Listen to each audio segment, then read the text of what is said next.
Welcome guys आपके अपने YouTube channel teaching info में। तो आज हमारा हिंदी का पाठ योजना है 4। इससे पहले ही हिंदी की 3 पाठ योजना हम बना चुके हैं अपने चैनल पर, आप वो जाके देख सकते हैं। तो चलिए शुरू करते हैं। सबसे पहले आपको लिखना है छात्र अध्यापक का नाम, फिर विषय लिखना है आपका हिंदी और उप विषय है हमारा बहादुर बित्तों की कहानी। फिर आपको लिखना है दिनांक, कक्षा और समय। उसके बाद आपको लिखना है विशिष्ट उद्देश्य। कक्षा समाप्ति के पश्चात छात्र पहला, छात्र बहादुर बित्तो नामक पाठ के बारे में जान सकेंगे। दूसरा, छात्र पाठ में आए जानवरों के बारे में जान सकेंगे व उनके नाम बता देंगे। तीसरा, छात्र बहादुर बित्तो नामक पाठ के बारे में समझ व बता सकेंगे। चौथा, छात्र बहादुर बित्तो की अक्लमंदी और बहादुरी के बारे में जान सकेंगे कि कैसे बित्तो ने शेर को डराया। उसके बाद आपको लिखना है सहायक सामग्री, जिसमें चौक, डस्टर, शामपट, चित्र आदि, कठपुतली, जो भी आप यहाँ पे टीएलएम ले जाओगे इस लेसन प्लान को डिलीवर करने के लिए, वो आपको यहाँ पे लिखना है। फिर आपको लिखना है शिक्षण विधि, व्याख्यान और प्रश्नोत्तर विधि। उसके बाद आपको लिखना है पूर्ण ज्ञान। छात्र जानवरों के बारे में पहले से जानते हैं, कुछ के उन्हें नाम भी पता हैं। फिर आपको लिखना है प्रस्तावना।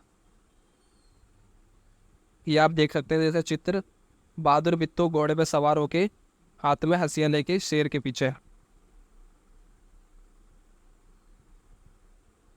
फिर प्रस्तावना में आपको लिखना है, प्रस्तावना में आपको 2 कॉलम बनाना है। एक तरफ लिखना है छात्र अध्यापक क्रियाएं और दूसरी तरफ लिखना है छात्र क्रियाएं। छात्र अध्यापक यहाँ पे बच्चों से क्वेश्चन पूछता है, उनकी प्रीवियस नॉलेज चेक करता है। बच्चों यह बताओ किसान खेती कहाँ पर करते हैं। बच्चे बताएंगे खेत में। फिर दूसरा क्वेश्चन, जंगल का राजा कौन सा जानवर है। बच्चे बताएंगे शेर। फिर तीसरा क्वेश्चन, बहादुर बित्तो नामक पाठ के बारे में आप क्या जानते हैं। तो बच्चों के लिए समस्यात्मक प्रश्न हो जाएगा। उसके बाद आपको लिखना है उद्देश्य कथन। बच्चों आज हम बहादुर बित्तो नामक पाठ का अध्ययन करेंगे। फिर आपको लिखना है प्रस्तुतिकरण, जिसमें आपको 4 कॉलम बनाना है। पहला शिक्षण बिंदु, फिर छात्र अध्यापक क्रियाकलाप, फिर छात्र क्रियाकलाप और मूल्यांकन। शिक्षण बिंदु में आप सबसे पहले लिखेंगे पाठ परिचय। छात्र अध्यापक पूरे गद्यांश को हाव भाव, आरोह अवरोह, गति, प्रवाह के साथ कहानी का आदर्श वाचन करेंगे और छात्र ध्यानपूर्वक सुनेंगे और समझेंगे। दूसरा, आदर्श वाचन। एक किसान था, किसी चीज के साथ खाएंगे। छात्र ध्यानपूर्वक सुनते हैं। मूल्यांकन में आप बच्चों से क्वेश्चन पूछ सकते हैं, किसान के पास खेत में कौन आया था। तो आपको पता है किसान के पास खेत में कौन आया था, फिर बच्चे बताएंगे शेर आया था। अब इसका स्पष्टीकरण, एक किसान था, उसकी बीवी का नाम बित्तो था। एक दिन किसान ने बित्तो से कहा, सुबह जब मैं खेत में हल चला रहा था तो एक शेर ने आकर कहा, किसान अपना बैल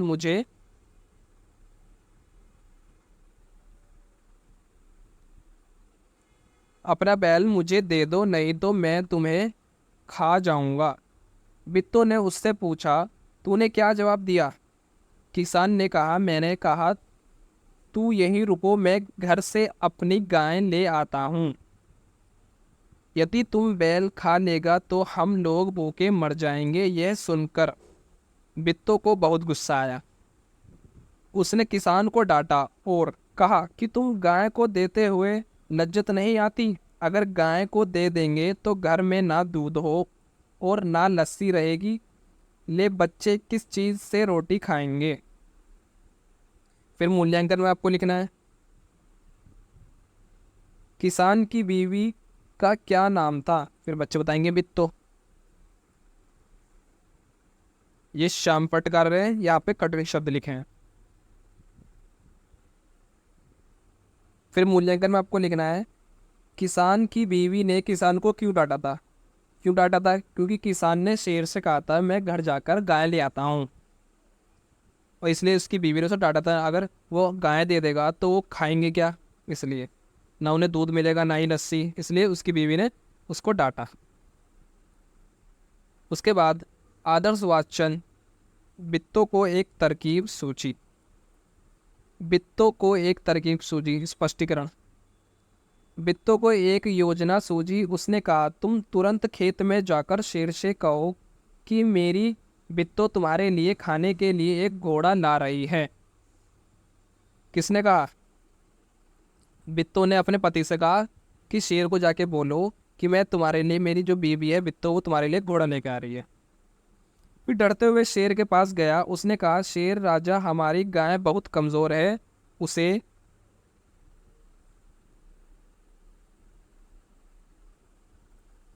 उसे तुम्हारा पेट नहीं भरेगा। बीवी अभी तुम्हारे लिए एक मोटा घोड़ा लेकर आ रही है। बित्तो ने सिर पर पगड़ी बांधकर, हाथ में हंसिया लेकर घोड़े पर सवार होकर आई और घोड़ा दौड़ते हुए खेत में पहुंची और जोर से चिल्लाई, अरे किसान, तू तो कह रहा था कि तू तो 4 शेर को उलझा रखा था। यहाँ तो एक ही शेर है, बाकी कहाँ गए? फिर वह घोड़े से उतरकर शेर की ओर बढ़ी और कहने लगी, कोई बात नहीं, नाश्ते के लिए एक ही शेर काफ़ी है। और शेर डरकर वहां से भाग गया।